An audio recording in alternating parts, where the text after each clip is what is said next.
thủ khoa trung học gốc Việt ở Kansas bị tước danh hiệu vì phát biểu quá dài. Một trường trung học công giáo ở Kansas thu hồi danh hiệu của một thủ khoa sau khi đưa ra phần phát biểu không được chấp thuận trong lễ tốt nghiệp. Ngay lập tức, cộng đồng liền bày tỏ lòng ủng hộ anh Austin Trần, với gần 10,000 người ký vào bản kiến nghị trực tuyến yêu cầu khôi phục danh hiệu cho nam sinh. Theo đài KFIR-TV, trường trung học công giáo Bishop Caron yêu cầu anh Austin Trần trả lại huy chương thủ khoa và giấy chứng nhận sau khi đưa ra phần phát biểu không được chấp thuận tại lễ tốt nghiệp hôm Chủ nhật, 18 tháng 5. Dẫu đó là một phần phát biểu không có lời lẽ xúc phạm, nhưng lại quá dài, nhà trường cho biết, và anh đã nói lâu hơn 4 phút cho phép. Các học sinh tốt nghiệp chung khóa, cựu học sinh và phụ huynh dự phần trong buổi lễ cho biết anh Austin Trần đã có phần phát biểu tuyệt thế. Nhiều người cho biết phần phát biểu được đón nhận nồng nhiệt và xúc động, và cũng làm nhiều người rơi nước mắt, đồng thời lưu ý rằng không có chi tiết nào gây tranh cãi. Trong một bài viết trên Facebook do mẹ của anh Austin Trần đăng tải, một phụ huynh khác bình luận, đây chắc chắn là một trong những phần phát biểu hay nhất. Toàn là lời lẽ chân thực và thực sự khiến tôi bật cười cũng như rơi vài giọt nước mắt. Austin, mong cậu hãy kiên gan bền chí. Chúng tôi ủng hộ cậu. Việc nhà trường quyết định thu hồi danh hiệu thủ khoa làm hàng ngàn người ký vào bản kiến nghị trực tuyến ủng hộ anh Austin Trần. Một số cựu học sinh thậm chí còn trả lại huy chương thủ khoa và á khoa như một hành động bày tỏ tình đoàn kết. Ông Zachary Faber, á khoa niên khóa 2003 tại Bishop Caron, là người đầu tiên trả lại huy chương rồi treo lên bảng hiệu nhà trường ở sân trước. Trong số các nhà lãnh đạo học thuật tại trường Bishop Caron từ niên khóa 1983 có bà Lorendin, một trong những cựu học sinh trả lại huy chương thủ khoa, cũng tuyên bố rằng tấm huy chương không đại diện cho những điều bà từng dốc lòng tin tưởng. Bà Đinh cho biết anh Austin Trần đã phát biểu gây xuất chúng, và tương tự những người khác bà cũng nói rằng phần phát biểu không có gì sai quấy. Mẹ anh Austin Trần cho biết trước lễ tốt nghiệp, bài phát biểu của anh đã được chấp thuận, nhưng anh quyết định thay đổi một chút vào đêm hôm trước. Con trai tôi muốn thực hiện một phần phát biểu bản lãnh và chân thực, không phải do AI tạo ra hay chỉ gói ghém trong mấy phút, mẹ anh Austin Trần viết trên Facebook. Trong bài phát biểu Austin Trần cũng nhắc tới chi tiết thức thâu đêm để làm phần phát biểu dài hơn một chút nhằm truyền đạt thông điệp chân thành đến các bạn chung lớp theo cung cách và lời lẽ mà cậu ấy muốn, thay vì nói theo yêu cầu. Austin Trần đã dồn hết tâm huyết vào phần phát biểu, bà cho biết thêm. Mẹ của tân thủ khoa cũng nói rằng việc nhà trường quyết định thu hồi danh hiệu không chỉ làm nản lòng, mà còn có thể ảnh hưởng tới phần học bổng của anh. Nhà trường chưa đưa ra bất kỳ tuyên bố nào liên quan tới vấn đề này. Giáo phận Công giáo Wichita cũng cho biết họ từ chối bình luận vì trường trung học Bishop Caron không công khai thảo luận về các vấn đề hành chánh hoặc kỷ luật liên quan tới các học sinh theo học tại nhà trường.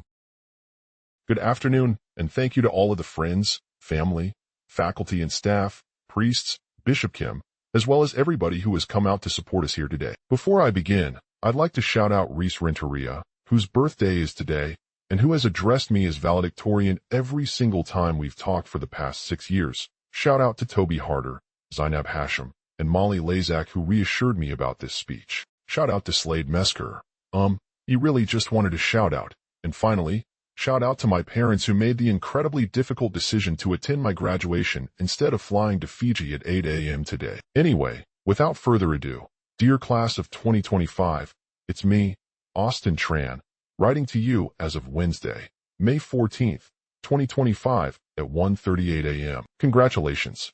For those of you who may not know me, I'm pretty notorious for saving all of my studying and homework until the last minute, and this speech was going to be no exception. But amidst threats that I wouldn't be speaking here today, here I am sheepishly writing it right before farewell mass in 7 hours. Frankly, I'm not sure what I'm doing, and after dumping out all the contents of my backpack to search for the guidelines, I realized that I threw it away right after my physics final last Friday. In hindsight, it's kind of an enigma when people expect me to be able to give them good advice when I myself am not even sure what I'm doing most of the time. But honestly, I finally realized that that's okay. In the grand scheme of things, all of us can probably admit that we don't know what we're doing. We can pretend that we know what's going on, and we can act like we know what we want in 4, 10, or 20 years, just as I thought I knew what I wanted to say before going into this speech. But here I am, at 2:12 a.m. on the Wednesday before graduation, Googling how to write a good speech. Even though I can pretend that I was just too lazy to write this speech, or that I didn't really care to begin with,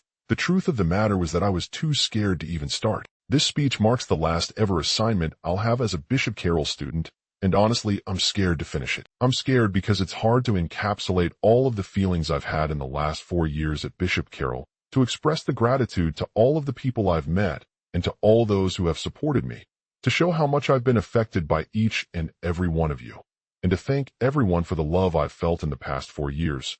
all in just a short 3 minutes, or whatever the guidelines said. However, I want you to know that it's okay to be scared. It's okay to not know where we're going and to be nervous of what lies ahead. I want you to know that. It's okay to not know, to admit that you have no clue what's going on, to ask for help, because a lot of the time, no one knows what's going on. It's now 3:07 a.m. on the Wednesday before graduation, and after clocking what I've just written at around 3 minutes and 19 seconds, it's probably best to wrap it up before Bishop Kim falls asleep. I also had a joke in here somewhere about Mr. Dester, but he's not here, so, hi Dan.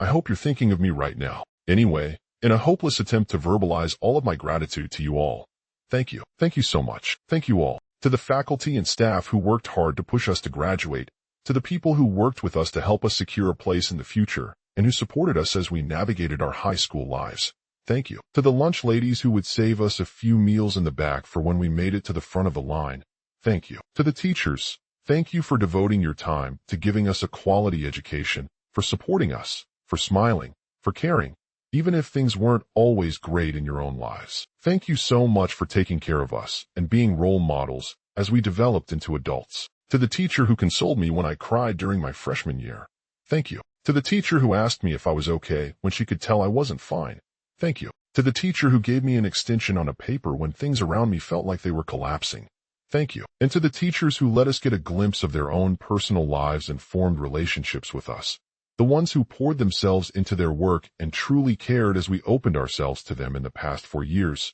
thank you. Thank you. Thank you. To our families, thank you for being there to support us as we moved into a new stage of our lives, and for being here as we move into yet another new stage. To the parents, thank you for all of the late-night supply runs, the drop-offs during our freshman and sophomore year, and the visits to the office to pick up confiscated phones. Thank you for all of the forms filled out, the papers proofread, and the patience you practiced while we grew up. And to my own parents, thank you for the love you've shown me, the support you've always given me, and the sacrifices you've made for me, for crossing an ocean for me to be able to cross this stage. Thank you for dealing with me through all the arguments, all the annoyances I've caused, and all the issues I may have created. Although I may not always be able to express it, thank you for everything you've given me, and I love you so much. Finally, to the students, my friends, my peers, you, the graduating class of 2025, thank you. Thank you for introducing me to my favorite songs, my favorite movies, my favorite books, and my hobbies. Thank you for my sense of humor,